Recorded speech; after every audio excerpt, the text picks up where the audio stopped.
What's up? Can you hear me? Yeah, I can hear you. Can you hear me? Oh, yeah, you got that crystal clear audio. That's awesome. Well, when you spend as much money on shit, you would hope that it fucking sounds good. Do you have no video of me? Let's No. see. No. Oh, There here you we are. go. Sweet. This is my second Zoom meeting. Well, this is my life. first. This is my family did one, and I don't think whoever set it up, I don't think paid for it, so it turned into this thing where it was like literally everyone in my family was like, "Why do you look and sound better than us?" And I was like, "Well, because you're using your phone and trying to put it on your fucking TV, and I have like a $500 mic through a mixer through a computer with a nice webcam and all that. Like, this is kind of what I do." That's amazing. So, but no, I've been using StreamYard, which it sounds like from a lot of the podcasts I listen to, like Jostu was bitching about this because like you can't customize this, at least not that any way that I could see. So like if you use StreamYard, like I can have like my podcast logo in the background. I can have it be like an inlay or an overlay, I should say, like in the corner. I can add like videos and shit or some other stuff I can do. And it's to me, I think so far only one person is kind of bitched about it. And the only thing they said was, I didn't know I needed to have Google Chrome. Oh, And yeah. other than that one thing, everyone has been like, dude, this is kind of legit. This is nice. I've never seen this. And I'm like, so Yeah, I feel halfway bad now because she just asked me if I had one or the other, and this is the one I said that I know I could access with the internet browser. So I wasn't anti the other one. I just never. No, it's. I know it's still a thing where like just like it's not well known, like because everyone uses this. Like, you know, I've made the comment too. It's like nothing was wrong with Skype. Skype still works great. I don't know why everyone was like all of a sudden like, oh my God, this is the new thing. We all need to hop on Zoom. And I'm like, Right? That's do a we? good question. It's like, what's the real difference? There isn't any other than this is. I mean, it's just like anything. What's the new thing? This. Okay. Yep. Well, is there necessarily a need to have this? And it's like, no, not necessarily, but okay. That is too funny. It sounds correct to me. Yeah. I see a recording thing on my side. I just want to make sure that it's recording you too.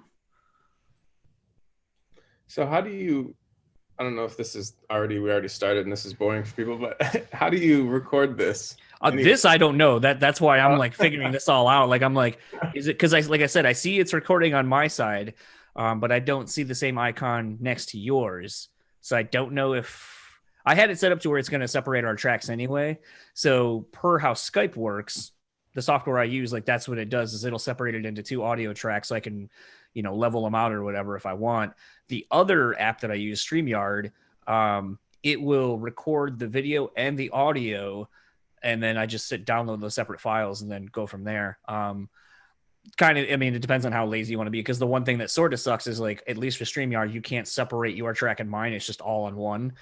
But gotcha. In the grand scheme of things, I've kind of like let go of being like, oh, there needs to be two separate tracks and I got to level them both and then like put them back together. Because at the end of the day, people know we're talking over the internet. So, I mean, if there's like a little bit of a connection issue, it's like, well, then I'm fucking sorry. Like, that's how we literally were talking. And you heard it exactly how I did. I'm sorry I didn't ask them to record their own fucking audio as well. Like, not that big of a deal. I've definitely seen some major podcasts, famous people, and definite audio differences. So I don't think that it's a big deal. Dude, one of my favorites that I always used to make a joke about, like when people would complain about like the audio or something, is I'd be like, did you ever listen to Brandon from Bleeding Through's podcast? Like that dude has more money than I did or do.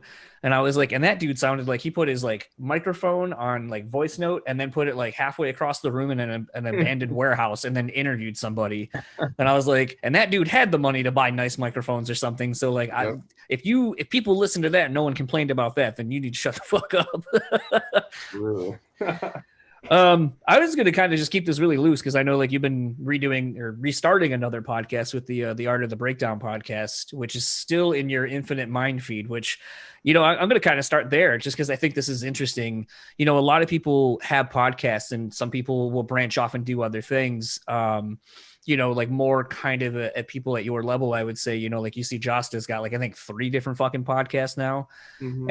And sometimes they'll drop them into the same feed. And I totally understand why you do, like why someone would do that, because you've already created one avenue and it doesn't create like, okay, for this one, go to iTunes again, resubscribe to this one and so forth. It also kind of is a nice little like numbers boost, you know, like of, okay, I have these two things and congruently those numbers equal out to this. But kind of walk me through your mindset of, because is Infinite Mind Podcast still going to be something you do, or is now Art of the Breakdown kind of your main focus? I'm doing both. So basically, I might let you down here, but basically, I've kind of done all this alone, and I'm learning as I go. And you know, when it comes to Infinite Mind, I set up, I think, SoundCloud or something, and then that sends it to iTunes and sends it to Spotify and whatever else it may be. And then when I was wanting to do, like, my publicist said, hey, you should do just like a fight thing for fun. You're watching it, might as well talk about it and engage with people. And I was like, you know what, that's a good point. I'm already watching all the stuff and I'm already listening to podcasts in that world. So why not just maybe connect with people? So I started it, and then like the second I uploaded it, I was like, oh, I guess I'll just put it up in the same place. Otherwise, I'd have to like have a log out of SoundCloud, log back in, and have all these different emails and different things. So I might be letting you down, but it's just the sake of being easy that it's all the same feed. Because it's funny, like I use SoundCloud as well. I mean, I looked through a lot of different avenues and felt like for the sake of ease of uploading and just kind of its distribution everywhere, that it wasn't like some of these other sites, you know, like a Podbeam or something like that, where, you know, oh, we have an insider track to get you on like Spotify and shit like that, when that was a little bit a harder area to get into if you weren't like Joe Rogan or whatever.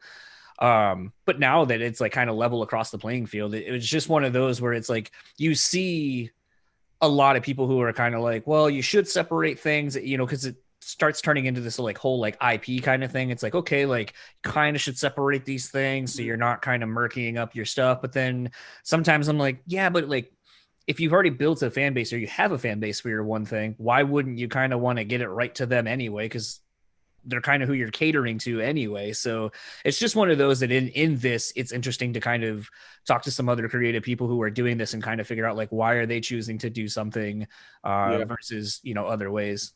I'm probably doing everything the wrong way. So, even right now, for example, like it would be cool if I was talking to my microphone, giving you that perfect audio, sending that to you. But like, I don't know how to do these things. For example, I'm on a laptop now. When I do the podcast, I'm in my studio. So the actual, it's like a desktop, right? So like I record the audio into like Cubase or whatever. I film with my camera. Then I have to export all that stuff into, you know, wherever it's going to be edited. Whereas I know people like they'll hit go and it's all just in there. Like the audio, the video, it's like in one thing, they can export it. I just like, I'm so new to all of it. And I feel like, you know, just having all this time off, I haven't been able to like go out on tour and talk to people that also do this, you, for example, and be like, hey, what's the smoothest way to go about this? Because I don't really know what the answer is. I'm just kind of winging it. What was so funny is listening to your most recent episode of the Art of the Breakdown podcast. I was like, because at times you're stopping and talking, and I was like, who the fuck are you talking to?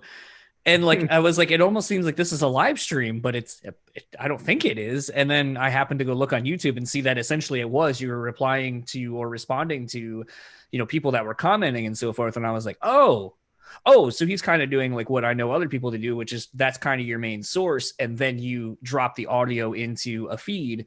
And I was like, okay, like totally get it. I've done that too. But it was just, it wasn't explained at any point that that's what was happening. So I was just like, wait, who are you talking to? Like, and it took me a minute to figure that out.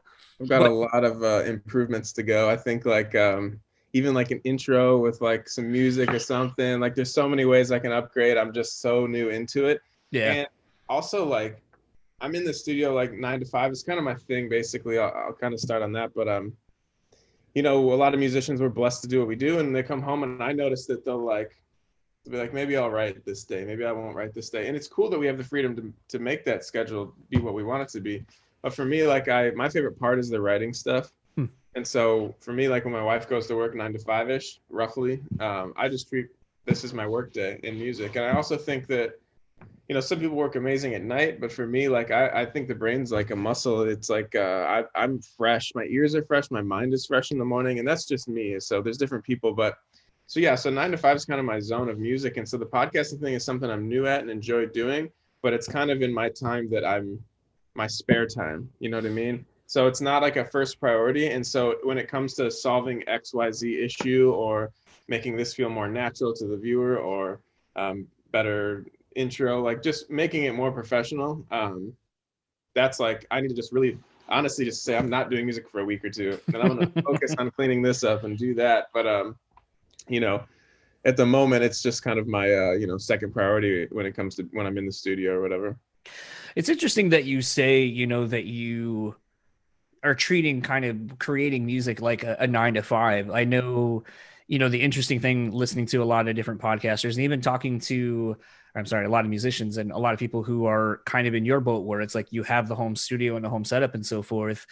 It's been interesting to see how you all tackle it. Some people like Tom Smith from the Acacia Strain, I know that he's going to start showcasing more of his writing, like how he writes and how he puts together songs. And, I think he's going to start doing that on Twitch anytime now. But it's interesting to kind of, because all of you are home and because all of you have these things that you would be normally recording with anyway, that it turns into, now we kind of get to see more of the behind the scenes thing, because so many of us have access to the same tools you have to record at home, but maybe not necessarily the expertise that you all have grown to have from maybe getting like the beta versions of some of these things where you just know more inherently how to use these. Is that something maybe that you would be into kind of doing, is showcasing more of your actual songwriting from start to finish? Yeah. So again, this is another thing that I just don't know. So, when you watch like on YouTube, maybe are you familiar with like Get Good Drums? That's something that comes to just an example, right? So you'll see Mr. do a video and he's talking through his new product and you see his screen. I don't know how to do that. So I'm like, I would love to do all that. I bought this like microphone Zoom stand here, a boom stand, whatever you want to call it, connected to the desk, because I also play World of Warcraft, like, and video games, for example, when I'm in the studio, because when I get to the studio in the morning, like to say, first I open Cubase, which is what I record in. And so I'll start doing something. And if I make an hour worth of work and I get it done, cool. If I don't have an idea, I'll stop, I'll put on World of Warcraft, and then I'll just put music on the second screen. So it's actually a part of my writing process, because with if you're doing Call of Duty, which I also think is a fun game, like you want to hear footsteps and all this, you need to hear all these details. So I like World of Warcraft, A, just because I've played it forever, but B, because like I can listen to new music and put on YouTube and let it go down a rabbit hole of a band that I click and like, but then all of a sudden I hear 3 new bands and all of a sudden it's on Tigran Hamaseyan, who's playing piano and like all crazy jazz stuff, and like, so it goes down a rabbit hole. Meanwhile, like I'm looking at this beautiful game and this beautiful scenery in this other world, and so anyways, the reason I bring that up is just because it's like I was like, okay, so I'm playing video games as a part of my process anyways, so why don't I stream? So I'll do Twitch, because I used to do Twitch on my old setup, and for whatever reason it's not reading my interface, and I'm having same. I have like my new Xbox and a bunch of other shit, my TV. I bought a capture card. Basically, this laptop was going to be the laptop to do all that shit through. And I know it works because the connection to everything will allow me to play my video games, but it won't, like, can't get everything to fucking work together. And I'm like, like I own all this shit. Like, why doesn't it fucking work? Yeah, if it was up to me, for example, I've done since the Discovery, which is our third record, like 7 years or 10 years, whatever it was ago, I don't remember. But I started like getting more into like the editing and like the actual tracking and engineering of records. And then since then, each one I have more and more say in it, or not say, but more work. So my new solo album, my second one that I have done, that is going to be coming out this year, is the first one I came in here, tracked, engineered, edited, mixed, and mastered all by myself. And so that's one thing that I would like, once it's out and people have interest, I would like to go and say, here's my session, take a look at how I did it. Because I know I've personally learned so much from YouTube tutorials of guys that I look up to their mix and mastering, and URM Academy and Get Good Drums, whatever it is in that world of recording, that I like. Their tutorials have helped me, and I'd love to take all the knowledge I've gained from that. Plus, Born of Osiris, like we've been lucky enough since 2007 to record with like big name producers, and I'm always that guy over their shoulder, like, how'd you do this? Like, I'm kind of the sponge always. And so not only have knowledge from tutorials that people find on the internet, but I have my personal knowledge of working with all these dudes that were big, two old dudes that wouldn't have anything to do with YouTube or whatever. So I have a lot of knowledge that I'd love to share with people, and return the favor. But again, I just don't know how to record this screen and then my voice because it won't pick up. When I set my interface to pick up, or when I set my microphone to say, hey, this is the interface, it doesn't give me the input, but I have a bunch of inputs. So like, I don't know, the computer is just giving me hell. In recording software, I can control the lines and what everything is. But when I select this interface for my computer for Twitch, it seems to select the interface, but doesn't know which input to look for. Something like that. If that makes sense. Yeah, it does. And it's like I've said, like, I'm not most technologically proficient with a lot of these things. Like something in talking to a few other podcasters and so forth is, it's kind of funny. You learn what you learn, and then you just kind of figure out how to make that sound the best you can. But it's kind of interesting because, I mean, it's like, I had a really nice mixing board that I bought that was kind of specifically for podcast. It was like a $500 mixing board, and it sounded great. But then it just had like connection issues, so like it wouldn't like connect with my laptop for whatever reason. So like when I wanted to go do something a little more portable, that wasn't really an option. And then I just kind of kept coming back to like, well, I don't need all these things because I'm not doing anything with them. So it kind of becomes a thing where you're sort of chasing what you think is going to be the greatest thing. And then you buy it and you're like, this $100 thing I've had for a while that works really fucking good. I should just stick with that because it works and it's consistent. I mean, it's like, very recently, being a novice guitar player at best, I've always been partial to ESPs and EMG pickups. And very recently, through a couple of friends, Ken, Susie, and a few others, really kind of pushing the Fishmans, finally broke down and bought a pair of Fishmans and a guitar I bought, and I've been blown away by it. Yep. And it's been one of those where it's like having that new piece of gear has kind of reinvigorated kind of like my want to keep playing and kind of find new ways to play with different tones. Like your tweet earlier today where it's like, when you're playing a solo, you don't have to keep fucking with your tone knobs and shit. And I was just like, dude, I'm kind of doing the same thing though. Like, cause like with the push pull system that it's got, it essentially has, I think, three or four voicings that you can get out of your pickups. And you're just kind of like, okay, like that one sounds like this. What does this one sound like? Or what does it sound like when you got them both going?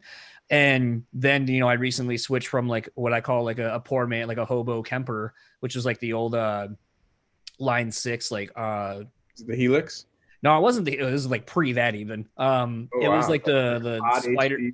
Yeah, it was like the Spider or whatever, where it had like all the tones from like Dino from Fear Factory and Killswitch and like a shitload of people plus other presets. That thing spoiled me because I'm like, this has got some baller ass like tones in it, like that are just dialed in. And then I bought this thing right behind me, the new 5153 with the EL 34s in it. But like I've not had to dial in a tone in so fucking long that I just sat there and like my wife finally came in at one point. It was like, it just all sounds the same. And I'm like, no, it doesn't, because the mids are out of this one and this one's got a little more presence. And then I had to start buying pedals. So it's just like you kind of get lost in gear and stuff like that. And you're searching for what you think is going to make it the best. But sometimes the best is just the most simple thing. That's life. Yeah. I kind of go ahead. It's funny. I wanted to just say real quick, the Line 6 head you have, we used that on our first record, The New Rain. And it's funny because I saw I don't know if you've heard of this Facebook group called Gent Shit Posting. Yeah. But I'm in that group on Facebook. It's like the only group I'm in on Facebook, but it's funny. And someone posted a picture of the New Rain album cover, which is ours, and then the Veil of Maya record that came out shortly after that. And they're like, I don't know what tone is, but they had it on these records. And the funniest thing is we went to the same studio and used the same Line 6 Spider for that record. So it's just funny you bring that up because it's old school and we used it on that record, and the record sounds similar for sure. but it's just funny because not even to go deep and say in life, but it's so true, man. We're chasing all the time we're chasing, this will make me happy when I have this will make me happy when I have this, things will be good when I have this. Well, when it comes to life, I've noticed from getting a record contract to a first music video to selling X amount of records, when I hit those marks, I don't mean to be depressing, but it doesn't give me that high that I thought I would have. And even when you break it down to guitar playing, I think 90% of the tone comes from your hands anyways. Like my favorite guitar player, Guthrie Govan, I swear the dude could pick up one of those old amps they used to clip to your belt with like 3 watts or whatever and make that thing sound incredible, you know? And I just think that, you know, everybody, it's a game of chasing things that you don't have, but that truly is life. And not even trying to go deep, but it's just something I've thought about lately a lot, because being locked away and not being able to tour for a year and not being able to see people from out of town as much and having to watch funds a little more because I've literally haven't worked in a year to be, so it's like, oh, I can't just take trips and go visit people either because I would be financially irresponsible and all these things. And so I'm like, I've been going through that lately a lot in my head where it's like, I got to stop chasing that once I have this, or if I could go there, if I could do this, I'll be happy, and just look around in my studio at all the incredible things that I have that maybe another person would be like, if I only had that, or if I only had that. And the fact that I have them and I like sit here and take it for granted, it's just I guess I'm on a journey right now mentally this past year to figure out what I really believe. Well, I mean, I think that's what a lot of us have been doing. And, you know, it's been kind of hard not to have this kind of creep into my chats recently, just because it's something, I don't want to say it's profound, but it's had an interesting impact on me, which is going to therapy over the last like 3 weeks. Mm-hmm. And, you know, it wasn't like anything like where I was like, oh my God, my life sucks and I need to go talk to someone. It was just more of taking on emotional baggage of other people, being kind of an empath. And then, you know, deciding that, you know, with an event that happened, basically just being like, dude, I can't do this I can't take this shit on anymore. Like I came to the realization that it's like, you know, I lost a relative and then lost a close friend within a week of each other. And because of circumstances, it's like, you know, like I realized like in death, and I honestly think it goes even beyond that one, if you really think about it, but like I'll just use the death as an example. Like there was so much surrounding my uncle's death where I was like, okay, is he going to be in Tennessee or is he going back home to Delaware? Like, where the fuck are we going? When is shit going to happen? I need to buy plane tickets. I need to like hotels, let my work know. Like, there's just a lot of shit you got to do. And by the time you're done with all the traveling, all the other stuff, and just kind of everything, you're not really grieving necessarily. You're just kind of getting there to be present for the thing that you're not even really being present for. And then you're going right back into your life, because that's all that we as a society kind of will allow you to have. And it just is one of those things where you're not really even given technically a proper time to kind of grieve or really think about these things. And then when you kind of do, you're like, fuck, it's been like 6 months. Like, why is this hitting me now? And then you kind of start like looking back and you're like, oh, because I was in the middle of like a really stressful time at my job. So I was more focused on that, or just, you know, things like that. We're always kind of chasing the other thing, I guess, or just chasing shit in general. And it's been a thing to me in the last couple of weeks, like I said, of kind of doing therapy, of just kind of really, you know, stopping and thinking about difference in perspectives. You know, like that's been a big one, that a topic that we brought up, where it's like, you know, you and I may talk about something and I go, oh, well, this is obviously what Lee means. And then you might explain a little bit more. And I'm like, oh, fuck, I totally didn't see it from that perspective. And it completely will change your way of thinking. And I think, you know, with a lot of things that we have all gone through, I would hope that there's been a lot of self-reflection and thinking on things like that, but also maybe if we were more inclined to look inward and kind of realize either A, we need to do some more self-work, B, we don't know everything, or that not everything's okay, I think that would make things a little bit easier. But unfortunately, I think everyone has to put on this facade of, I know everything, everything's great, and you're the problem. Yeah, I feel you. I'm into books, and I really like reading about the brain and why we do things and hidden motives and why the brain reacts a certain way. And I've dealt with anxiety and things like that. And how I got through that was actually reading books and looking at it in a different way. And I've been to therapy as well. And it's something that I think is people can benefit from. And I think that a lot of people want to put on the tough guy facade. And like, I say this, like, look at me, like I train MMA 3 times a week. I'm covered in tattoos. Apparently I look mean, whatever it is, but I'm saying like you can do all these manly things if you want to say that, you know, it's silly to say out loud, but it doesn't make you less manly to go do that. And I remember thinking the first time I was going to therapy, like, oh, I read books about the human brain, like, and like mine, I know all this stuff, and I stay on the forward. I think I'm ahead of the curve with all the podcasts I watch and all this stuff. And what I'm going to talk to this person who's had some outdated, they went to some cool school and learned some outdated program on how the brain works from 30 years ago or whatever. So I was like skeptical about it 100%. And then the first time I went, I was like, all right, I'll go, here we go. And I just remember like they said like 5 words and then I just talked for an hour and I was Same. like, oh damn, I needed this more than I thought I did. Yeah. It's really weird. Like, you know, something that, so like kind of twofold. And this is actually something that's really stuck with me the last couple of days. So I know dude's canceled, but whatever the fuck, like, Corey from Norma Jean, randomly will text me out of the blue and just kind of be like, hey man, how you doing? So on and so forth. So he hits me up the other day as I'm kind of doing my homework for therapy, like just answering a couple of questions. And I was like, oh, like, how are you doing? I was like, oh, interesting timing. I'm literally working on my therapy homework. And then, so we were kind of talking about that and just, you know, like I said, perspectives on things and kind of what I've been learning in my process of going through therapy. You know, he kind of opened up about some of the stuff he was going through. And he said he was writing, you know, when he writes lyrics, as he's been doing recently for something, you know, he made the comment about how I'll write my lyrics and then I'll go back through and grab like a thesaurus and kind of try to find the word that really is emotive of what I'm looking to say. And he goes, so I came across this thing and I decided to use the word commencement. And so I ended up looking up what commencement is, because, you know, we think of commencement as like the speech you give at like the end of high school, the end of college. Like it's kind of like we as people tend to think of it as an ending. He goes, but the actual word means the beginning of something. And then I kind of thought about it. And then as we're both texting, and he goes, and then I wrote, and then he basically echoed the same thing. And he's like, so really when people are kind of doing these things at the end, it's almost like saying like, now this is the beginning of this next phase. And then I kind of like really was thinking about it. And I was like, man, like, again, perspective, like, you know, we think of commencement typically as an ending of something. It's actually the beginning of something. And then when you kind of look at the things we have commencements for, and you kind of think about it now in that different perspective, you're just like, wow, it's kind of really profound. And, you know, like, what are some other ways that like maybe those same things can be applied to our lives and so forth. And, you know, like, the other thing too that kind of really was interesting and kind of has changed my perspective on life is, you know, my therapist was saying something when I was like, you know, I just sometimes feel like when people come to me, I'm like, why me? Like, why am I the one they come to? Like, I'm stoked that people feel they can come to me with these kind of heavy things, but sometimes it's also like, what the fuck am I supposed to do with it then?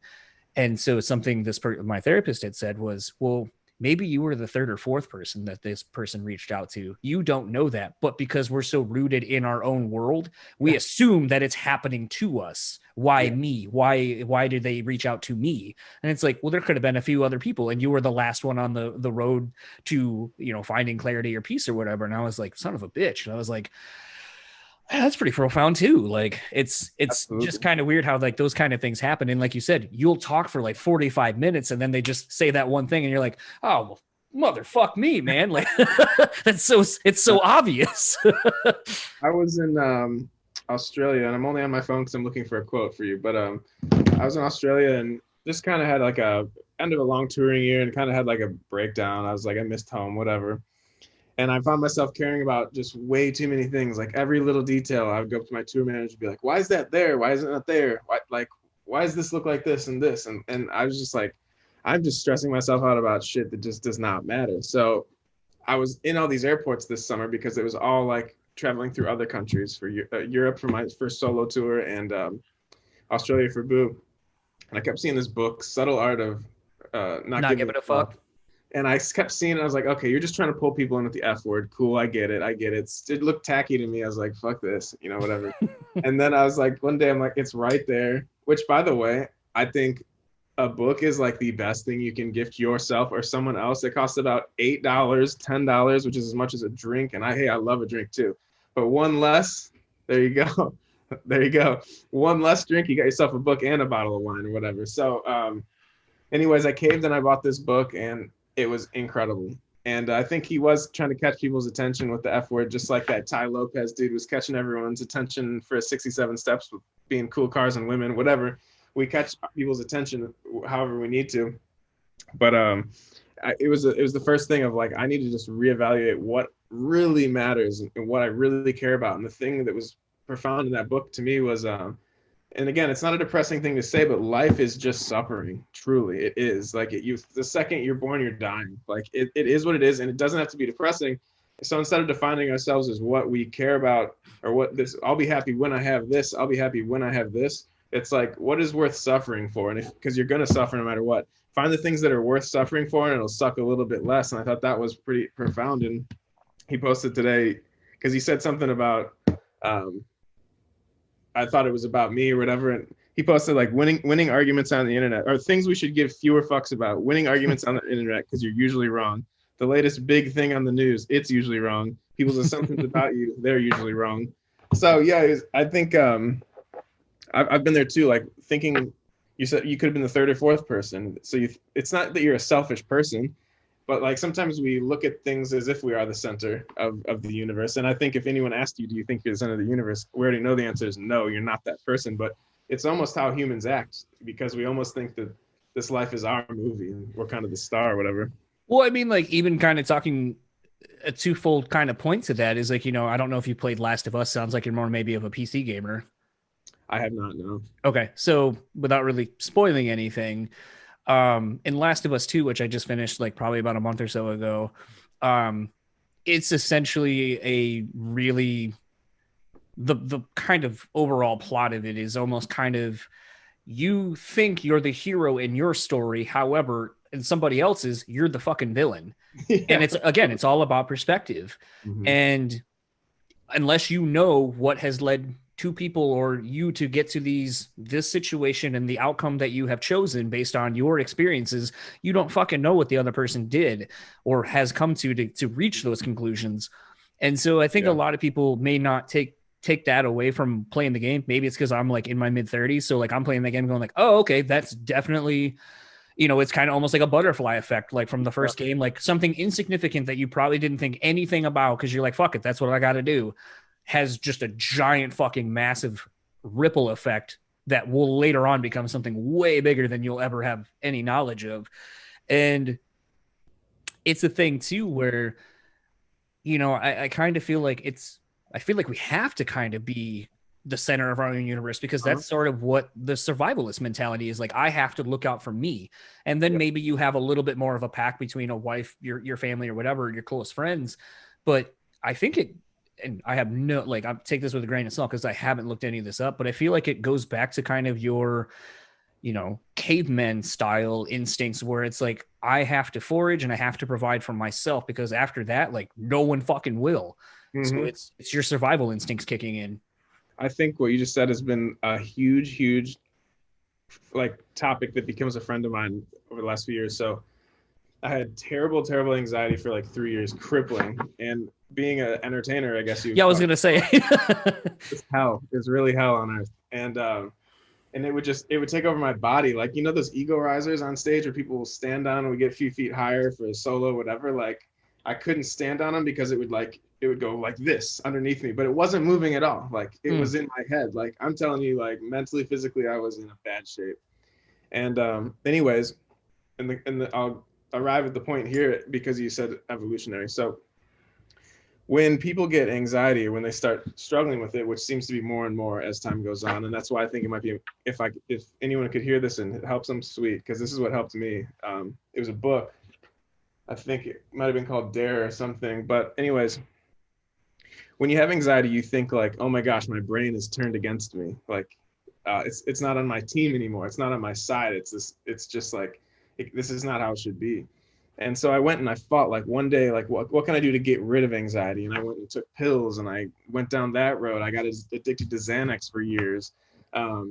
Terrible shit. And that ended up being the worst time of my life, was when I was on Xanax, addicted to Xanax, trying to get off. And again, these are prescribed pills. I never took more than a dose, maybe one time for a flight kind of thing. But my point is that I wasn't abusing it. By industry standards. Yeah. So what I came to realize is that I don't think it's ever going to go away. That's where I sit now. I don't think it's going to go away. I learned to live with it, and here's how. And this is the advice I can give anyone related to the evolutionary thing. So when you think your brain is against you and it's not on your team because you have anxiety, the way I learned to get over it is, think about it this way. It's actually just your overreactive fight or flight response that's kept us alive and us as thriving through evolutionary terms. Like, when you think of it as like, hey, this is actually my brain freaking out a little bit, but in reality, this is just the fight or flight response. And this is what kept us as, the most forward thinking and progressing species on the planet, like the top of the food chain. It is that fight or flight response. So when you can think like, hey, it's a little overreactive, and my brain should not be going this far into depth about this little thought, and it's just racing and racing. Like when you can be like, you know what, it is on my team. It's trying to do me good. It's just going a little, engine's cranking a little hard right now. That's what it is. And then I looked at it a second way, and it was this, like when I'm songwriting, I'm able, because of my brain going crazy and taking all these different routes and all these different directions, I'm able to almost do that with directions a song could go. And so I almost thought that like all those times I was taking those pills and just turning my brain off and just trying to chill it out, like that might have made me feel better temporarily, but A, it wasn't who I am. And B, I think it slowed my brain down in songwriting. Like I'll take an overreactive brain when I'm writing a song over a numbed brain when I'm writing a song. So if I could just look at it like, hey, this is my body's fight or flight response that's just overreacting a little bit, and B, look, it does wonders for my songwriting, then I realized, hey, it's not the end of the world to live like this. And that, and so currently I don't think it'll ever not be here. If it does go away completely, cool. But I've just programmed myself to say, hey, this might be, I might have anxieties for the rest of my life, and it's okay. So out of curiosity, has that been something you've always had, or was it just kind of onset in the last couple of years? It was probably at the peak of our touring schedule. We were on Mayhem with like Rob Zombie and Children of Bodom and Five Finger Death Punch, huge tour. And it was like our biggest meet and greets every day, and probably our biggest partying every day too. So it was just all on 100%, like so many people, so many drinks, drugs, everything, full force, like women, whatever. And I don't say that to sound cool, but it's just what it was. And I ended up meeting my wife on that tour, and that's why I can say that. But then I came home and I booked a motorcycle trip, and I got an hour down the highway, and all of a sudden it felt like my back tire was like doing this, which obviously, you know, can't, if you could take riding a bicycle, for example, it's terrible, that feeling, obviously. So, but the thing was, I mentioned with my ego riser moving, it wasn't moving. My back tire wasn't moving either. So then I started feeling like, okay, I'm going down the highway.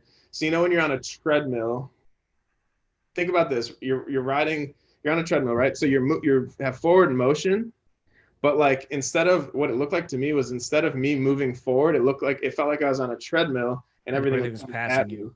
Yeah. The problem with that is if you ever come to a dead stop on a bicycle, what happens? Like you tip because you have no forward momentum. So even though that I was moving forward down the highway, it felt to me like it was coming at me, which means that I wasn't actually moving, which meant to me I had no momentum. And so I started freaking out. And so I didn't know, I thought it was vertigo for years. I thought it was all these different kinds of things. Couldn't stand on the ego risers. Like I used to have, so that was when it came. So that was the question, I think, is when it started. But yeah, I used to have like towels in front of my amps on stage, because I would walk around on stage and I'd be like, oh, I'm slipping on water. And I would have to just rub my feet on these towels to dry them off to make sure that there was no water under my shoes, that I was going to fall. So I was just a victim in my mind about this stuff. How are your bandmates and your touring crew kind of dealing with this? Because I feel like it sounds like it's kind of a somewhat slow progression for you personally in real time, but maybe to them it's kind of like one of those things where like, dude, are you okay? Or is like anyone kind of, they probably thought I was crazy, but they've been through it all with me. They also were with me when I got addicted to Xanax and we were in Europe and I was losing my mind, and I was like, you know what, I'm not taking Xanax anymore. I can't do this. And so there was a couple shows, for example, where like I was just bawling my eyes out backstage. I would walk on stage bawling, play the show. And when you're in the show, like I was in the show. Similar to if you're sick and you go on stage, you don't feel that sick. You're still sick, but it's like a little bit the adrenaline. And then I would walk off stage and be bawling again, just because like just thought life was absolute hell. Coming off of, okay, so I wasn't with this doctor anymore. He ended up being kind of like a pill pusher situation from a small town that my dad lived in. Okay.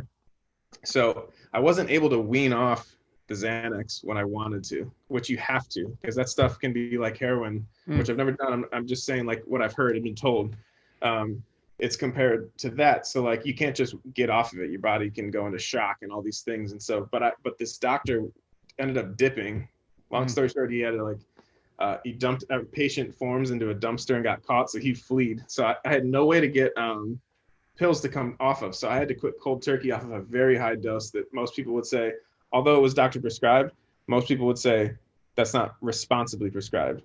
So I'm coming off of these pills. And so anyways, my band has been through me with that too. And I think what's cool about Born of Osiris is we grew up in Chicago, 2 blocks from each other's houses. Like you could walk to all of our houses. So we formed personal bonds with each other and started our relationship with each other as friends first, for the most part. Not everyone, but the bulk of the core of the band, before we formed a musical relationship. So I think that's one thing that's special about our band. And is that, so when it was fast forward later in life, when we're going through whatever it may be, it's been me with anxiety pills, and now I'm off pills for a couple years now, and it's, I'm, in a way thriving. And then the next guy has his issue, whether it's a relationship or whatever. I think that's the cool thing. So yeah, they've seen the best and worst of me, but we're such a brotherhood kind of band that, it's all been all good. It's really wild sometimes, it's funny because initially I had kind of an idea of where I wanted to take this conversation, but I don't know if you listen to the Pure Pleasure podcast at all. Okay. So the guy does that, Dewey, used to be in this band Anatomy of a Ghost, and then was in Portugal the Man for like in the beginning of that band. But he basically just has random conversations essentially. And he and I kind of hit it off in the last couple of weeks. We did an episode that'll be coming out this week, as in when we're recording. And I've really enjoyed how he just has a conversation, just lets it happen. And so it's something that I enjoy, but sometimes I go through these phases where I'm like, well, I'm supposed to interview someone and kind of like push a product. And it's not always what I want to do. And I always find my way through it, where I'm like, okay, here's like a random question that may be off the beaten path, but it still is talking about the thing you're here to promote. Just because I feel like that's what is expected of me. And so it's one of those, like, as we've been having this conversation, like I actually am enjoying this way more than, asking you like, all right, so on the infinite mind, like blah, blah, blah, blah, blah, like whatever question I came up with. But the interesting thing kind of actually in all of this is, in listening back to the Infinite Mind podcast, at that point, the album wasn't done. You were still in the process of writing it. Mm-hmm. How, now that you're kind of telling this story about like, your anxiety and all these kind of things. And, I kind of wondered where the Infinite Mind came from as a title. You found it. Yeah, exactly. So now I'm kind of wondering, how much of this record were you writing sort of as a direct correlation to musically get out these feelings you were having? So yeah, the Infinite Mind in like it starts off sounding cocky, but when you know the story, it isn't. Infinite Mind, I just say it's a self-title. The Infinite Mind is mine. And it's not saying that I have the infinite mind, but my point is the conversation, or the point I made 10 minutes ago. It's that when I have this overactive brain that I used as like, that I thought was just my worst enemy, it was crippling me. Like I couldn't deal with anything at all. Like everything, I thought I was this big, tough dude, and everything just broke me down. When I realized that I could use that overactive brain for positive thinking, positive thoughts, songwriting, all those things, I just made me realize I can go infinite amount of ways, but they can be, I can say that it's positive. Like you said earlier, we don't control what happens to us, but we do control how we respond and how we analyze the situation. And cognitive behavior therapy. Exactly. And so Infinite Mind is basically talking about what I went through in my head to arrive where I am now. It sounds cool and epic, but it was just how I started to realize that an overreactive brain, which was crippling me the 3 years before that album came out, or the 4 years before that album came out, was just the way that you can turn all those infinite thoughts that are sometimes feel like impending doom. Mm-hmm. And they don't have to be. And you can realize that they're your friend, and you can put them towards songwriting, and you can put them towards a million different things. So you're the first person ever to come to that conclusion, and it's correct. That's it's about all the things I went through mentally. Well, I think that's kind of the interesting thing about this medium at times is, something I struggle with is something that some people are just inherently good at this. And this, as you were saying, like, I'm not trying to brag, but like something that I, for whatever fucking reason, have an innate skill at is connecting with someone right away that I've never met. Mm-hmm. And sometimes having a conversation where you or both of us will divulge things that typically within 30 minutes of knowing someone, you're not going to be like, so I've been going to therapy for this fucking thing, or hey, I was addicted to, Oxycontin 3 years ago, like or Xanax, like you're typically, those aren't things you discuss with someone so instantly, and is a thing where, to me, I think those are kind of when you can have that connection with somebody when you're having a conversation. That, as I sort of arrived to it, like my question was, where did Infinite Mind come from as an album title? And, even kind of looking at the song titles themselves, but we got there, but I got there in the most natural of ways of just talking and, kind of opening up myself and you in turn opening up, and then kind of building a relationship with each other very quickly, to where I still got there. And now people who potentially are going to listen to this are going to be like, oh my God, holy shit.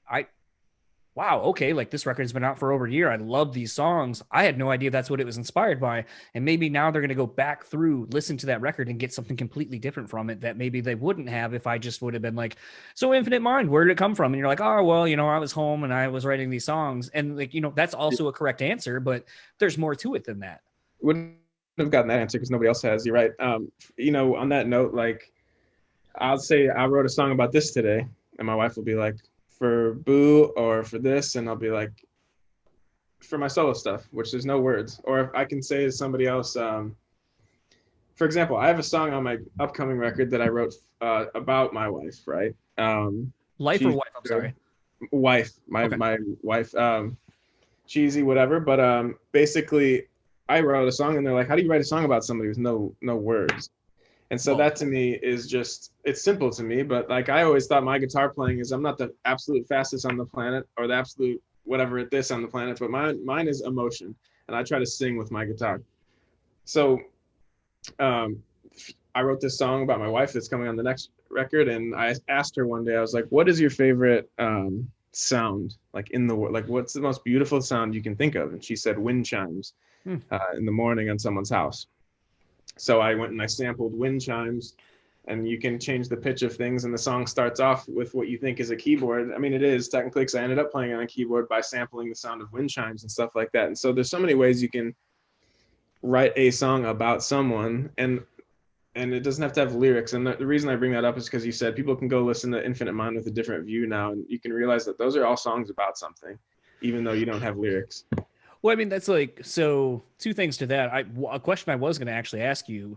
So I've talked to a lot of, like Mike D from Killswitch and Porter from Atreyu and a handful of other people. I think Mark even from Chimera, they are into graphic design and photography. And I know in talking to all of them over the course of doing this podcast, something that they have is just kind of a catalog of things they photograph, like, oh, here's like a weird texture that I found when I was on tour here, or here's this thing. So when you're creating an image, you can be like, oh man, when I was over in Ireland or whatever on this tour, I took a sample, or I took a photo of like this scratched glass and it's really distressed and looks a certain way. I'm going to use that as an overlay for this thing because it creates the vibe I'm looking for. And I was going to ask, in listening to Infinite Mind, there's some sounds and so forth that are on the record. And it kind of did make me wonder, do you do the same thing or have the same thing where maybe, you were saying when you're playing WoW that like, you'll hear footsteps or whatever, like do you catalog certain sounds and noises and kind of put them in so you can use them somewhere else for either an inspiration or even just something maybe you're burying to be an ancillary musical component? Yes, I don't catalog them in advance, but that's a great idea, and now I think I should. But when it came to my wife telling me that she just thinks that the wind chimes on someone's front doorstep is the most beautiful thing, and then I went and created it. In Born of Osiris days, we've said, man, there's this thing, this gunshot. I want that to be a snare drum, and then we went and took I think a snare drum from Fortnite, which I never played, but someone in our crew at that time was playing. What else? Oh, so there's kind of a signature thing for me that I've always done. I call it signature because it's on my computer and I constantly use it, but it's just like a exhale. That's what it is. And so what I'll put it on, and I have that recorded, and it doesn't need to be pitched to anything because again, it's just kind of a breath. But what I'll do is it's in literally 10 years of Born of Osiris songs and Infinite Mind and all things that I've made going forward. It's in my session already when I open it. But yeah, it's basically just that. And so when you have crashes, Like to start a part, I'll put that there if I feel like I've resolved something. So like, say, you know, have the bridge of a song, and it's like, again, all my songs are emotions. That's all I care about is the emotion. And even if it's a roller coaster of emotions, whatever. So let's say we have a happy song, and in the bridge, now I feel there's this tension, and maybe there's this, you can tell by the chord progression that this is a more tension-based part. So coming out of that part into the final chorus, I'll have that sample go, ah, and it's literally symbolic of you got through this tension, release, take a deep breath. So I do all kinds of that stuff, but I haven't cataloged them in advance, which I probably should. I don't know. It's just kind of interesting, like, you know, because the one constant that I noticed in Infinite Mind was like clock ticking. Mm-hmm. And the thing that was interesting to me from just, you know, where I took it was, it's like, you know, what's interesting is some people might be like, oh, it's a clock. But then it's also like, all right, well, could be a bomb. I mean, those have those things too. Or, you know, like, and then it's like, okay, clocks make that noise, but so do alarms before they go off, which, you know, would maybe signify an awakening of some sort, or, you know, just the metaphors you come up with for clocks, the passing of time, which again, go back to the Infinite Mind. Like, is this kind of like an audio reference to kind of like, it's just a construct, and it's not necessarily like confined to this one thing, you know, like I said, I looked at it in so many different ways, and I was just like, it's kind of the beauty of instrumental music is it's not painted out for you, like with lyrics where you're like, oh, this is in reason roughly what this means. I mean, you know, talking with Andrew from the Ghost Inside about his solo record, One Decade, which at the time, because now he's put out some more stuff since then, but was really kind of about the accident. And, you know, like there was like a thing where I was saying, like, you know, like this song title made me think of this, and there's no lyrics, no nothing. But then I was like, you know, you have this one called ICU, and then like the bridge kind of is like, you know, the fucking machines pumping and going, and, you know, the heart monitor and all that kind of stuff. And then shit like flatlines and it goes crazy. And I was like, dude, like I've been in hospitals. Like, so that took me right back to being in a hospital and smelling those smells that, like, if you spent time in hospitals, you know exactly what I'm talking about. And he goes, yeah, I never really thought about that. But as soon as you said that, I immediately went back to that hospital, and I could smell the things that I was smelling, and, you know, all that kind of shit.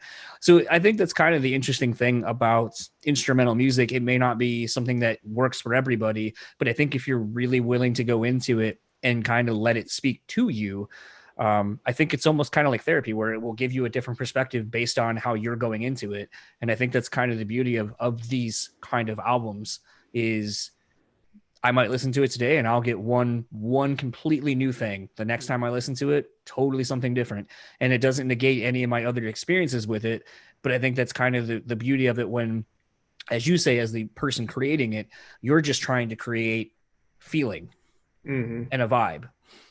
I think, yeah, like the albums for me, like songwriting, like that's like you get to take a view of my therapy session. Like the song is my therapy, right? And I know it's a cheesy thing people say, like music is therapy, but it is. And so those are kind of the view into it. And so, yeah, with the clocks, like I've kind of obsessed about time and how it's spent and how it's wasted and how it's used and all these different ways to look at it. And there's like, I think there's like 27 of them tattooed on me. There's like in different forms, like there's a stopwatch in my hand, but there's a candle on my throat. So, but they all represent time and how we use it and waste it. And that's kind of the theme there, and it just, and how it can feel different. Like when I was going through those anxious times, like how much slower is that clock ticking? It just feels slow.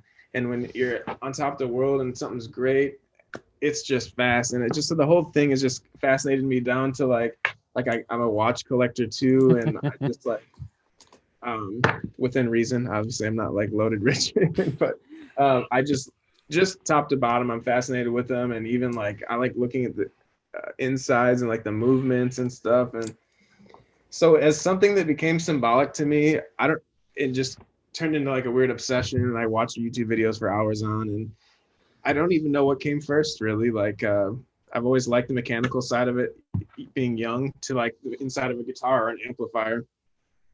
And then just to where I went in my head mentally for a while, and thinking of how time feels slow when I'm sad and fast when I'm happy. And if I could just find that way to make it feel slow when I'm happy and just slow that moment down, it would be amazing. And yeah, so There's clocks clicking on album 2 as well. Yeah, I don't know.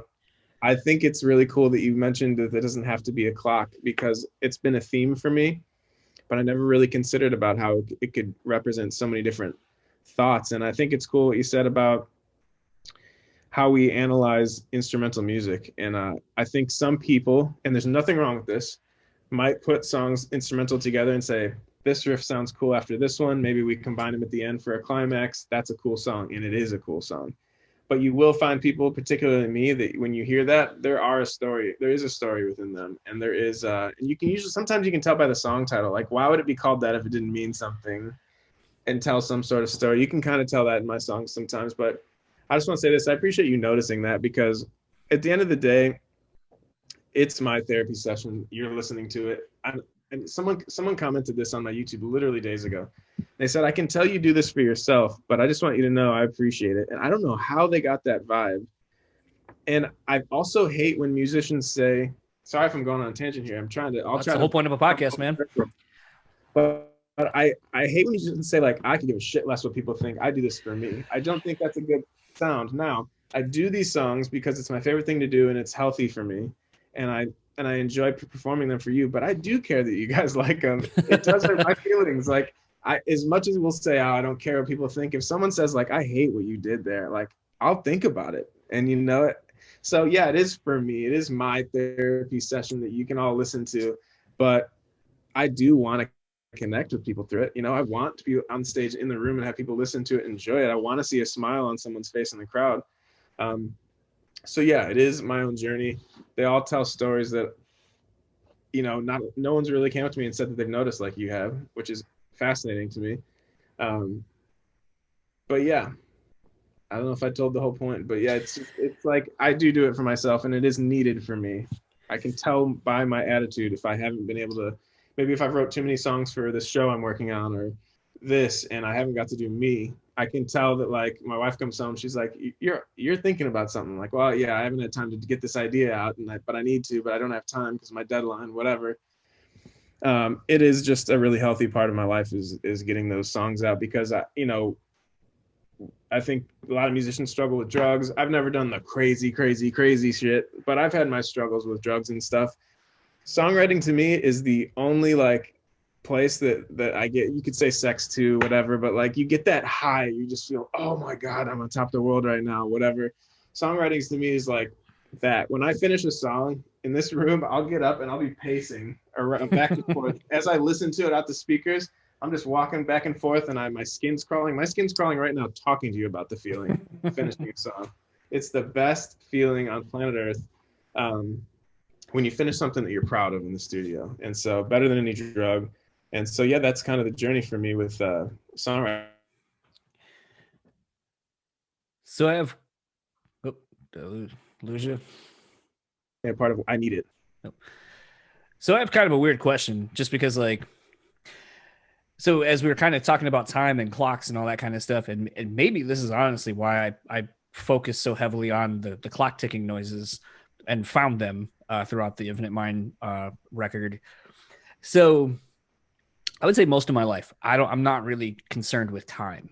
I don't have a thing where I'm like, oh, I gotta be here at this time or regimented or anything like that. But I know every time I do shrooms, which is very minimal. Like at this point, I think it probably at the most was like maybe like a once in a year kind of a thing. And at this point, I think it's probably been 5, 6, 7 years at this point since I've done them last.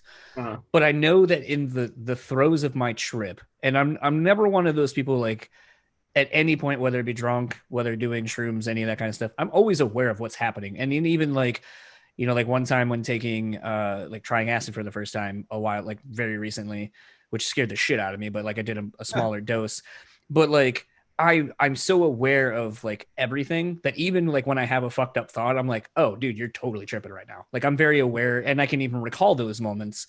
But the thing is at least on shrooms, I become very aware of time. And I know I've told this story at least once on the podcast before, but so I did them once, and my friends brought their dogs. They had tiny little dogs, and don't walk very far when you're going on a long walk. Long and short of it, we we stopped so they could let their dogs rest. And then there was an old couple that that had walked past us at that point, but they were ahead of us for a moment. Then there was a lady that was behind us and then ran, like running, and then she ran past the old couple and beyond us. And I just kind of started laughing. And I remember my friends being like, "What are you laughing about? You like tripping balls?" And I'm like, I mean, yeah, kind of like, but like, here's my thought. So that we're like, we're in our present currently.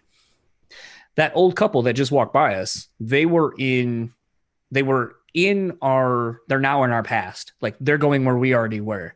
The jogger went through our past, caught up to our present, and is now in our future. And I was like, it's kind of fucked up when you think about time like that, that there are 3 different times and they all exist concurrently. Yeah. But they all have their individual aspects of it, depending on how you mentally look at it. Like future, don't know. I mean, I can see it, but I have no idea what's going to happen once I get there. I'm currently in my present. I should probably be more focused on being here. And then there's the past, which a lot of us will look back to see whatever. But then at times things will come and traverse through all 3 of those. And it's just kind of one of those things, like it was so vivid and has always stuck with me since. But it's kind of weird because it's like, I don't give a fuck about time any other time in my life.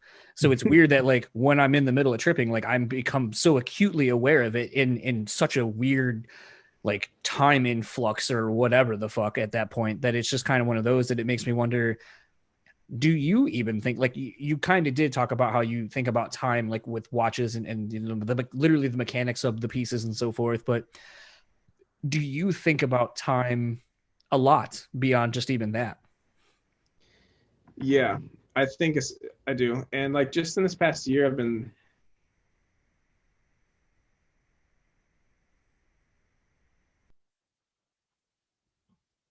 don't know, it's been going through this book right now, and it's kind of talking about, it's like, you heard the 4 agreements? I No. posted on Instagram, a lot of people said it was amazing.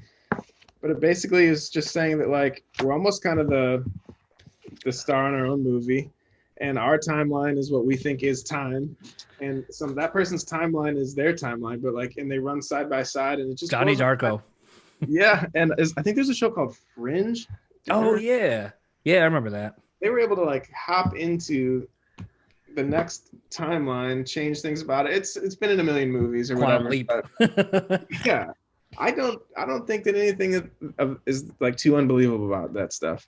Like you know, there's a lot of YouTube videos. You can go down a rabbit hole with this stuff about how timelines interact with each other and what's real and what's not. And I go down that for fun. Sometimes not even a deep level. Yeah, it's not even deep always. It's just fun. But there's something about this book that I wanted to say about. Oh, this book says that we're all in a dream.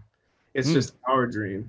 And we have agreements within our dream. And basically this is about how you can live more free, because I've been feeling like more anxious this year, not being able to do what I love and travel, and been feeling like things get under my skin a little bit that shouldn't. Like when the dog takes too long to shit in the morning, I'm like, are you kidding me? Like, go shit. Like, so then we can go back inside. It's cold out. Yep. You know, like little things. I'm like, I can't be getting upset about this. This is silly.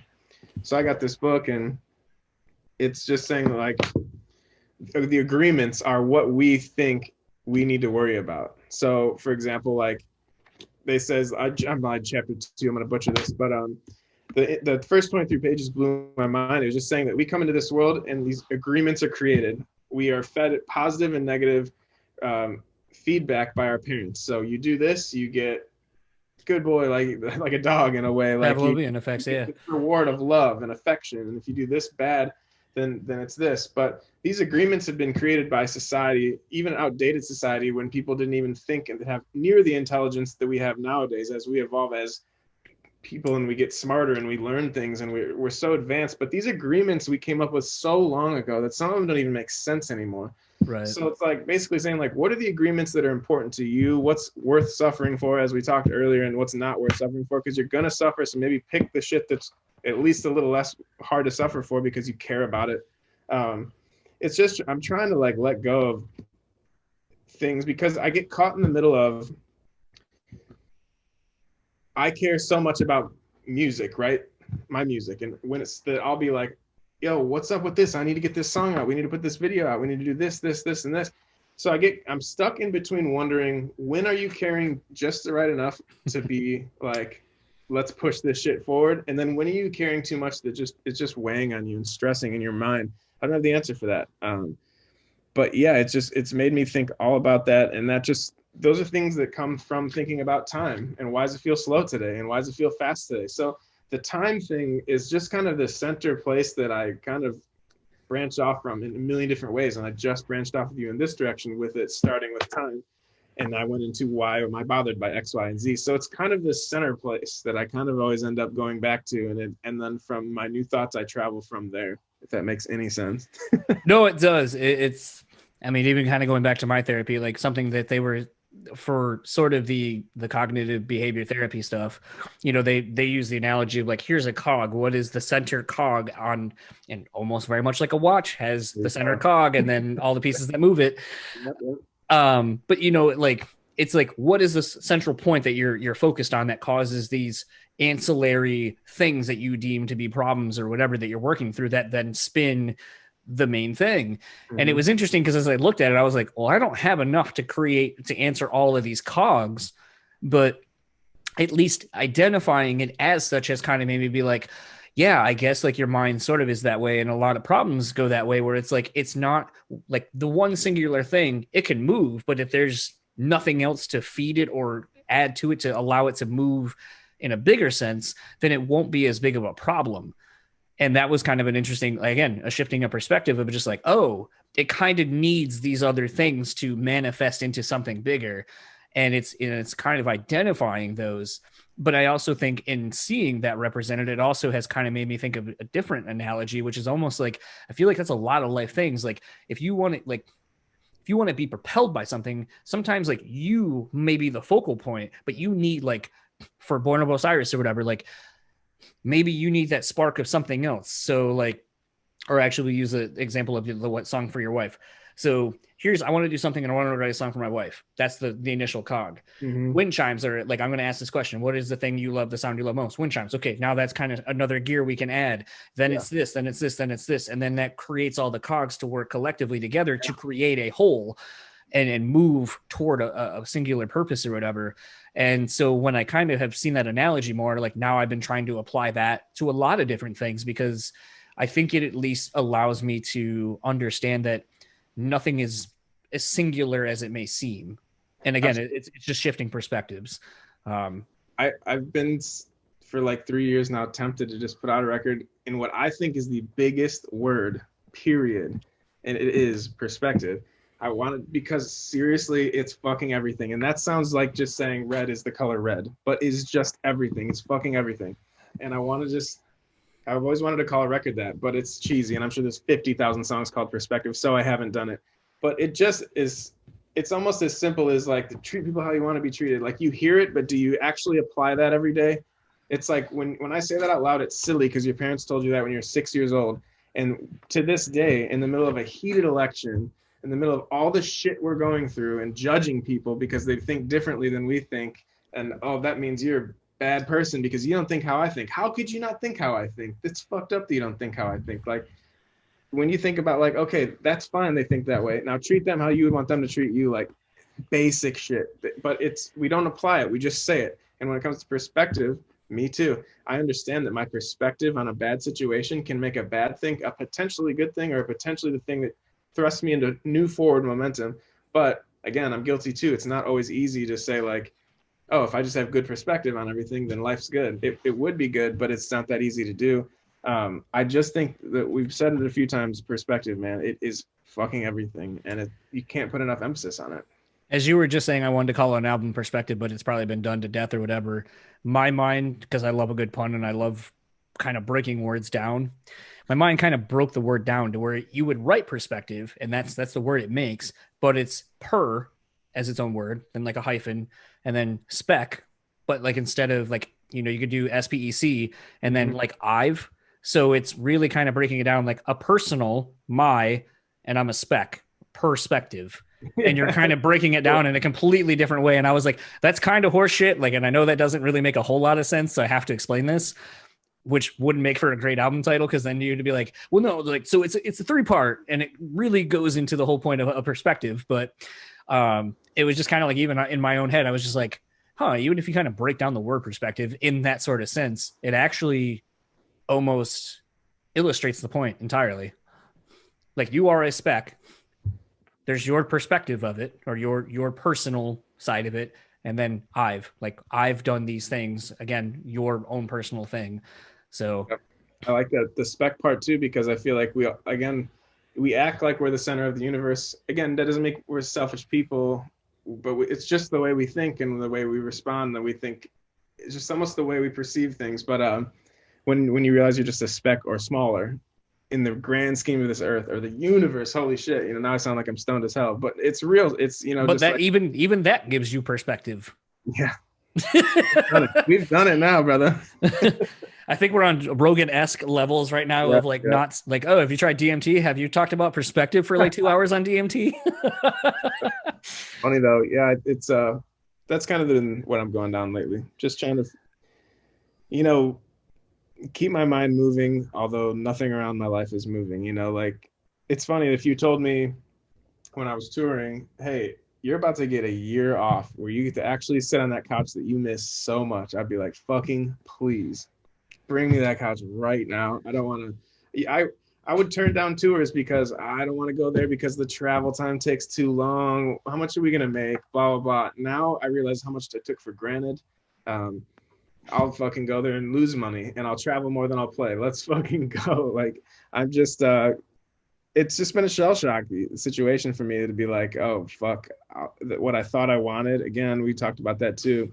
You have it here, and it's like, okay, well, now I need to find out what here I can do, because I'm a kind of guy, like, I'll come home and I'll write a few songs, but then it'll like slow down. I can always write because I show up every day. That's why I don't think writer's block is as big a thing as people say it is. I think they have a more problem with laziness than they do writer's block.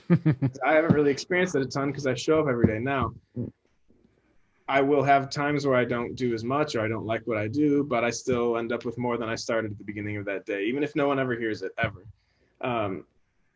But it's just one of those things, like, when I sit at home for too long, I lose like the fizz. And so now it's to the point where I'm in the studio 9 to 5, but I'll do like 15 minutes of recording and then an hour of World of Warcraft. It's just like the levels they're switching, and I'm like, okay, now I need to be rejuvenated mentally and like spiritually in a way, and that's by like going to a show. If I was home for 6 months and after 3 months I felt my writing kind of slowed down, I'm looking a little less forward to it, I go to one show and the lights and the sound and everything, boom, next day I'm good for 3 months. But now it's a year in, I've been sitting at home, and other people are like, I'm thriving right now, I'm writing 1 million songs. I'm like, well, I'm writing songs, but they're coming along a lot slower, and they're not worse because of it, but they're just coming along slower. Kind of one of the last questions that I have for you, because I don't know if you have anything after this or whatever, and I feel like I've taken a lot of your time. No, sorry. Yeah, my wife was just texting me, but yeah. Obviously with Infinite Mind being born out of what you went through with, everything you've kind of talked about, what has been inspiring this new record? Because I feel like, as you've said, you do write to write and get that creative muscle flexed and keep it in motion and so forth. But, as you also have said, like, you write songs to evoke emotions that you're feeling and so forth. Have you identified maybe a theme of sorts that has kind of been permeating through your music for this next record? So I'll announce it here because it's the solo stuff. It's not as big as everything else that I do, but so the first one is Infinite Mind, and I haven't told anyone yet, but that was with what I had in my mind, whatever. And the second one's called In the Light of Knowledge.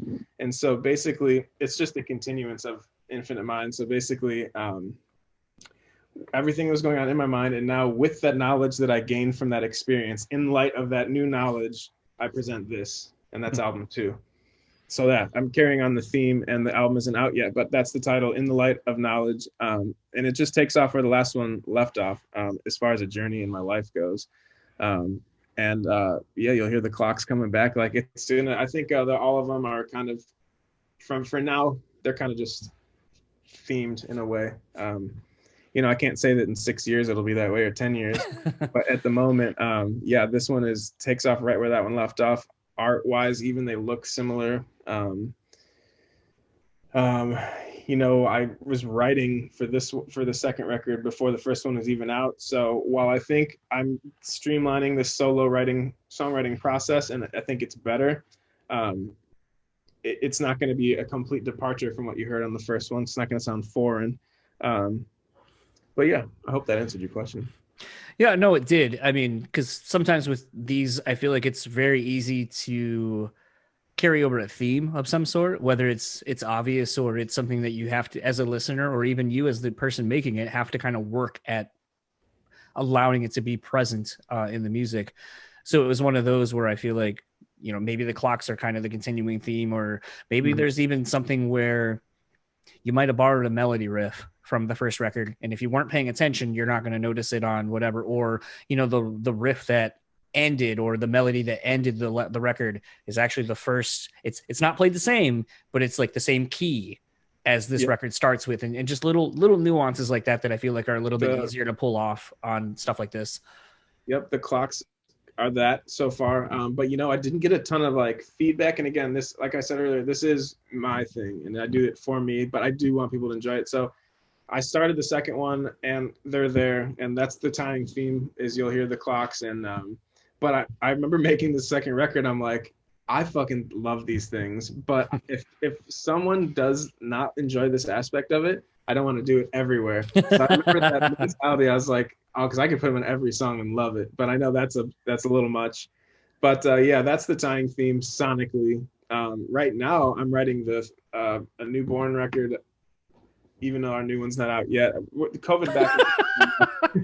I feel like that's been an overlapping thing. Is like, so we have the record we were done with about a year ago. Exactly. But then, and you know, I think that's honestly something that, you know, having a lot of friends in the industry and so forth, you know, like I know people are constantly writing, whether it's just an idea, whatever, like there's a lot of ideas floating around. But I mean, it's one of those where, you know, by the time we're finally getting something, and, you know, like, you know, doing a press cycle, like, you know, I sometimes will do, you know, you'll hear people are like, yeah, like I was really stoked on this record, but man, we're already writing for the next record. And if you like this next thing is even better. And it's like, it's the hard part about this industry. Like there's an episode I haven't even put out yet because it felt dated, because I did an interview with this band person. They had just put out a new song. The new record was supposed to come out shortly thereafter. And this was in like December of 2019, maybe January of 2020. And the song they had just put out, they were like, yeah, we've had the record done for 8 months as of when I did the interview. And that record didn't come out for another 7 months after that interview. Yep. And so I just have sat on it because I'm like, well, we can't talk about something that doesn't exist. And the band person didn't even know when the record was coming out, because, you know, labels and such will be like, well, we really think we're going to position you in a great, you know, Q4 is really when it's going to be great. It'll, you know, we can do this tour, we can announce all these things, you know, these other big things aren't like other records that will compete, like won't be out or whatever the fuck, like all these other factors that most people don't give a fuck about, but are the business side of the industry that goes into you guys releasing music. And so I've sat on this episode because I'm like, we couldn't talk about the record because it wasn't out. There's a lot of mystery about the record. And I just feel like it's so dated because it's like, well, I feel like I'd have to do another follow-up. And I just honestly don't even know that I want to do that, because essentially the band put out the record and then all this shit happened. So like, it's almost like, so while we were waiting for all these things to happen, then it fucking did. And then the world fucking didn't do anything. So they couldn't tour. They essentially just released it, you know, and hoped that people liked it. But I also feel like that's sort of like almost doing the same thing, but in reverse, where it's like, you did all this shit, let's talk about the record. And other than people maybe being like, yeah, it was a good record, you don't know, like you didn't fucking tour it. You have no practical experience behind the record that you spent so long, A, making, B, waiting to put out, and then C, like just doing a bunch of other shit. So it's like, I know for you guys, that's got to be the most frustrating part of all of this. Are like I'm a huge Every Time I Die fan. their record's done. Like the vinyl, I think, is done because the test presses were already sent out to the band because they posted, here's the record. But straight up, Keith and all the dudes are like, we're not going to fucking put out a record if we can't tour behind it because it deserves that. 100%. It's been a two-sided coin for us. One is, at least at the beginning, I wouldn't even say it all anymore, but at the beginning of quarantine, everyone was home, right? Nobody could really work at all. And so when records came out right then, I can see why everyone was giving their attention to this record because they had nothing else to do.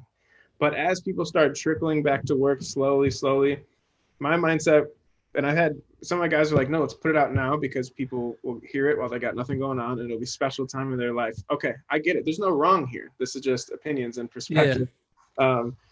Mine was the same thing as Every Time I Die, I think you said. I don't want to put out a record that we worked years on and then it's out. And then a year from now, we get to play a show again. And the first show, someone comes up and goes, when are you guys going to put out a new record? And I'm like, oh, God. So, yeah, we're sitting on it. It feels like we fell off the face of the earth. I've been trying to do content. So since March, I did a video for each song off of my solo record that didn't have one previously. So I've been trying to, be out in the open a little bit. But it's a tough time and those decisions are tough to make. Do we put the record out? But I will say this, the plan for us is when we can get on the road again, or just when we have an end goal or a site, a place to start where we can kind of start touring, we're going to put 3 music videos out, put the record out. And by then the thought is, okay, now we're back. The world's back. We're going to give them this record, but this time we're going to follow up a year later or less. So the thought is when things go back to normal, we're going to just hit on all cylinders and just be, I respect what Bring Me Horizon's been doing because they'll drop a song and then a month later a song and then another song. And I understand that it pisses some people off. Not me. I love that, by the way. But it pisses some people off because they're like, I've done singles in the middle of nothing. And the question is, when's the album? And it almost feels like it belittles your song. And so for me, I want to stay in the open, but it's hard because, you can't tour right now. So what we plan on doing is when things come back to normal, drop the record. A couple months later, my second solo record will come out, and then we'll tour and then follow it up pretty much immediately because I'm looking at 4 songs on my third solo record on my desktop right now, and 6 songs for a Born of Osiris record that isn't even out when the new one isn't even out. You know what I mean? So the hope is when we come back, we hit hard.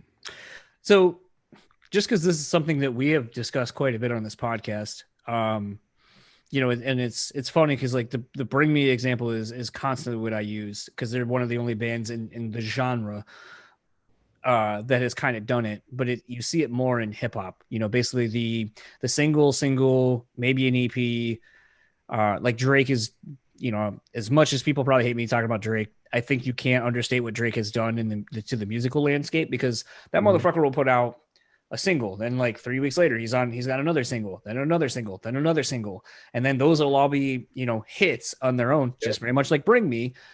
Whereas Bring Me will release an EP, Drake might drop a mixtape, but collectively it might be a year and a half later, then you get this double LP basically of half of it you've already heard, the other half is whatever the fuck.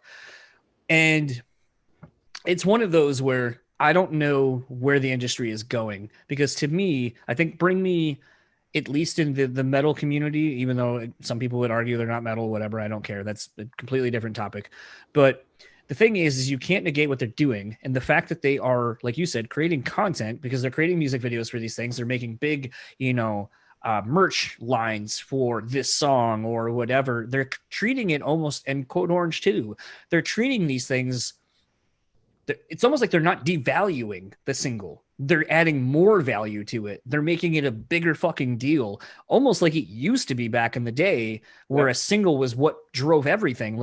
In this day and age now where we are basically getting half a record before a record's even out. Here's your promo single, then your lead off single, then your next single, and then a lyric, and it might go, here's your lyric video, a real video, a performance video, a lyric video, or something like that. That's the rollout. And it keeps people engaged throughout the 2-3 month promotional rollout of a new record. But I also remember the days when a record, you get one fucking song, a video, and that either hyped you enough to be like, yo, fucking sign me up for that. Or, I guess I'll wait until the next thing, or I wait to hear how people react to it.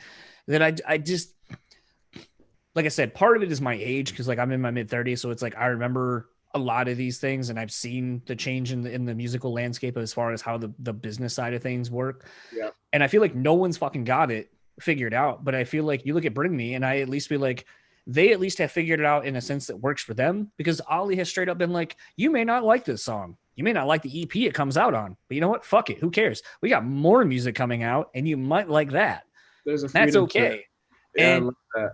I feel like I kind of wish more people, and I don't think they're on a label anymore. They may be. I don't know. I don't know the structure of how that works either with them, but it's one of those to me where I kind of wish more bands would be kind of brutally honest about like that, where it's like, we're making this for us, and if you happen to like it, fucking cool. However, we know this may not be for you, and that is completely okay.